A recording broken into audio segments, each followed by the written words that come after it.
Assalamualaikum, kami mahasiswa dari Universitas Islam Negeri Mahmud Yunus Batu Sangkar dengan jurusan Pengembangan Masyarakat Islam.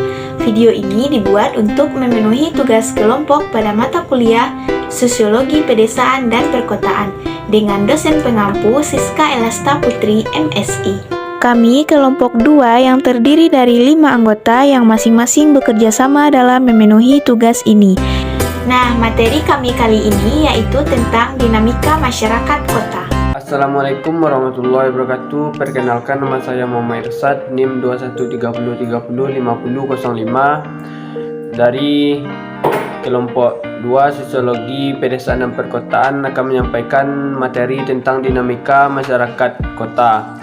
Poin A yaitu kota dan pedagang kaki lima. 1. Definisi pedagang kaki lima.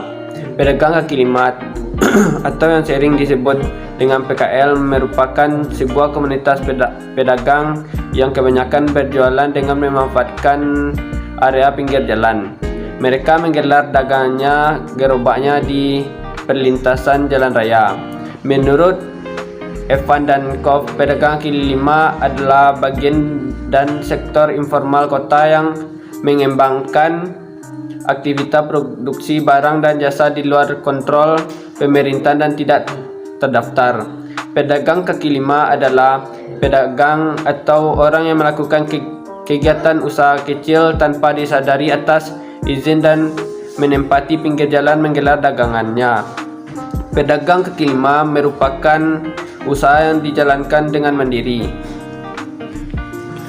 Poin kedua yaitu karakteristik pedagang kaki lima. Karakteristik pedagang kaki lima ini meliputi aktivitas dari pedagang kaki lima baik berupa lokasi, waktu berdagang, sarana fisik perdagangan, dan jenis dagangannya, pola penyebaran dan pelayanan pedagang kaki lima. Teknik pengumpulan data yang digunakan yaitu pengamatan langsung ke lapangan dengan dukungan studi pustaka dan wawancara. Materi selanjutnya akan disampaikan oleh rekan saya. Baiklah, materi selanjutnya mengenai pola aktivitas pedagang kaki lima. Ciri yang berkaitan dengan penentuan lokasi yang diminati. Yang pertama, terdapat akumulasi orang yang melakukan kegiatan bersama-sama pada waktu yang relatif sama. Yang kedua, berada pada kawasan tertentu yang merupakan pusat-pusat kegiatan perekonomian perkotaan. Dan yang ketiga, tidak memerlukan ketersediaan fasilitas pelayanan umum. Yang kedua, jenis dagangan yang dapat dikelompokkan menjadi 4.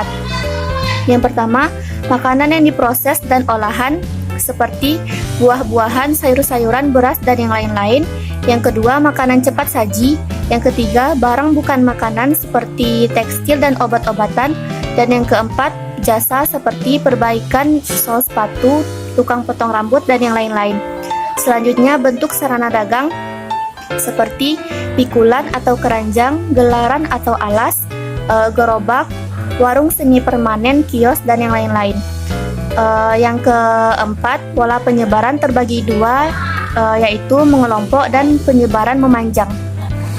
Yang kelima, sifat pelayanan yang terbagi 3.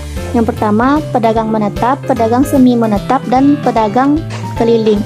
Yang keenam, para pengguna jasa pedagang kaki lima, yang mana pada umumnya pengguna jasa pedagang kaki lima ini terdiri atas golongan dengan pendapatan menengah dan rendah. Dan yang ketujuh, pilihan ruang aktivitas. Yang pertama, orientasi pada konsentrasi konsumen. Yang kedua, pertimbangan terhadap faktor kedekatan lokasi. Dan yang ketiga, pertimbangan terhadap faktor kemudahan transportasi. Baiklah, di sini saya akan melanjutkan materi yang kedua tentang anak jalanan dan gepeng. BBA menjelaskan bahwa anak jalanan adalah anak yang menghabiskan sebagian besar waktunya di jalanan untuk bekerja, bermain, atau beraktivitas lainnya. Beberapa studi menyatakan bahwa anak jalanan adalah anak yang berusia 7-15 tahun yang bekerja di jalanan atau di tempat-tempat umum lainnya yang dapat mengganggu ketentraman, keselamatan orang lain, serta membahayakan dirinya sendiri. Atau anak yang berusia 6-15 tahun yang sudah tidak bersekolah lagi dan tidak tinggal bersama dengan orang tua mereka. Sementara gepeng sering ditujukan kepada peminta-minta, musafir, pekerjaan jalan, dan lain sebagainya. Dalam KBUI, pengemis diartikan sebagai orang minta-minta, yang asal katanya dari kemis. Adapun kata pengemis oleh Kementerian Republik Indonesia termasuk ke dalam PMKS, yaitu penyandang masalah kesejahteraan sosial. Saya akan melanjutkan materi yang telah disampaikan oleh rekan saya, yang mana materi saya membahas tentang proses terjadinya anak jalanan atau gepeng.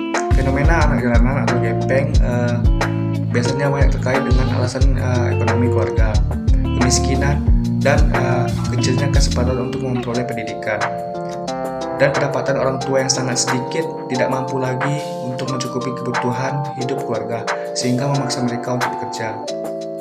Menurut Mulander 1996, penyebab dari fenomena anak bekerja di jalanan antara lain yang pertama itu dipaksa oleh orang tua, yang kedua itu tekanan ekonomi keluarga, yang ketiga diculik dan dipaksa untuk bekerja oleh orang yang lebih dewasa, yang keempat itu asumsi dengan bekerja bisa digunakan sebagai sarana bermain, yang kelima itu pembenaran dari budaya bahwa sejak kecil anak harus bekerja, yang keenam itu kesulitan keuangan, yang ketujuh tekanan kemiskinan, yang kelapan kekurangan keharmonisan rumah tangga, kesembilan hubungan orang tua dan anak, dan yang terakhir suka menjadi anak jalanan atau gepeng. Mungkin cukup sekian dari saya. Selanjutnya saya kembalikan kepada rekan saya. Baik, saya akan melanjutkan materi dari rekan saya, yang mana saya akan membahas tentang faktor penyebab terjadinya anak jalanan dan gepeng. Faktor penyebab terjadinya anak jalanan dan gepeng yakni terbagi menjadi dua, yaitu faktor internal dan faktor eksternal.